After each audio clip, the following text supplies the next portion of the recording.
तो खुलुमबाय जोंनि गासैबो निउस चेनेलनि बा निउस पर्टेलनि नोंथांमोनखौ जोंहा दिनै सिगाङाव जों बुंनानै दोनखानाय बायदि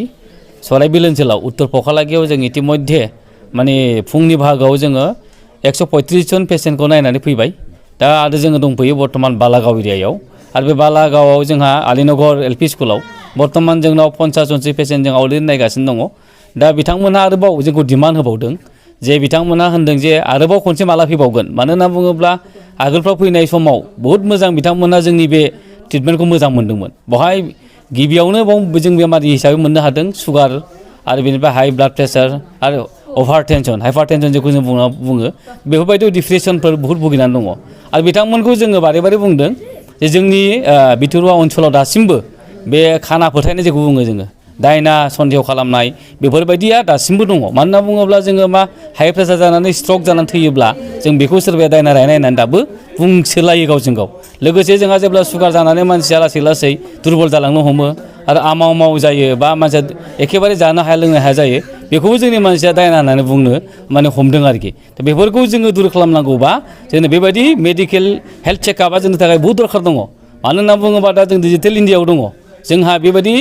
डिजिटेल इन्डियाआव जोनोम मोननानै भारतबर्षआव जोनोम मोननानै जोङो बेबायदि अन्धबिश्वासाव थायोब्ला जोंनि समाजा आरो बाव रासिन जों अलखदाव गोलैगोन बेनिखायनो आं खावलायदों जोंनि गासैबो रायजो राजाफ्रा जाहाथे जोंनि नैबे हेल्थ चेकआप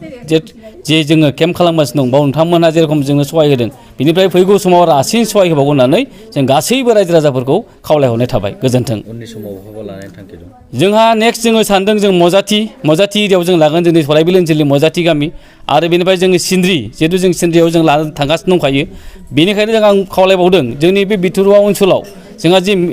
हेल्थ एवारनेस जेसेबां नांगौमोन दासिमबो बेबायदि मोनाखै होननानै आं बेक्तिगत हिसाबै बेखौ सिन्था खालामनाय जादों आरो मानो होनना बुङोब्ला दिनैनि समाव आं बहुद बेमारिखौ बा बेमारिफोरजों आं नांथाबनानै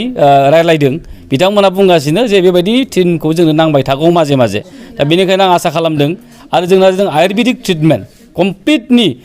थांनाय समफ्राव जेरखम जोंनि भारतबर्षआव आयुर्वेदिकआनो परम्परा भाबै जोंनाव सोलिबोखानाय मोनसे ट्रिटमेन्टमोन जों बेखौ बावलांनो हमदों दा बेनिखायनो आं आसा खालामदों आयुर्वेदिक ट्रिटमेन्ट लायोबा जोंनि लोमजा साजानाय जेसेबां माने गाज्रि बेमार दङ बे एखेबारे किउर जानायनि चान्सआ रासिन थायो नाथाय एसे सम लायो ट्रिटमेन्ट खालामनायाव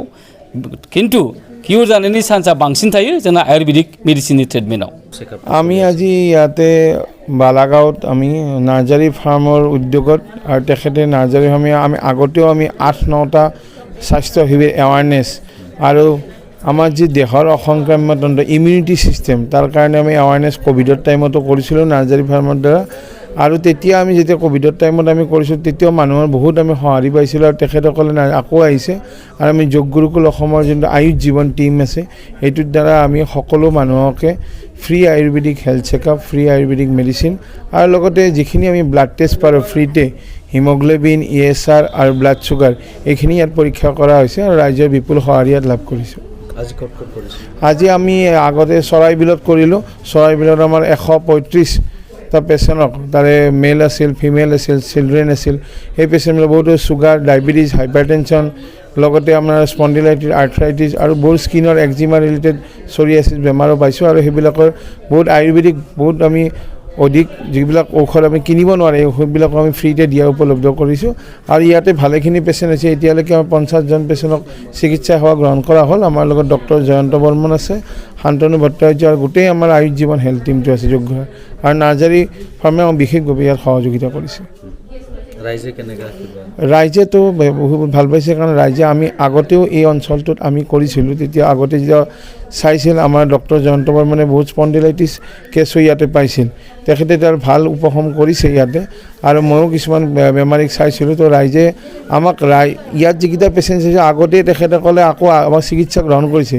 এই চিকিৎসা ভাল পাই তেখেতসকলে আকৌ মাতিছে আমাক যাৰ কাৰণে আমি আহিছোঁ আৰু ৰাইজক আমি ফ্ৰীতে আমি যিখিনি পাৰোঁ নাৰায়ণ সেৱা কৰি আছোঁ।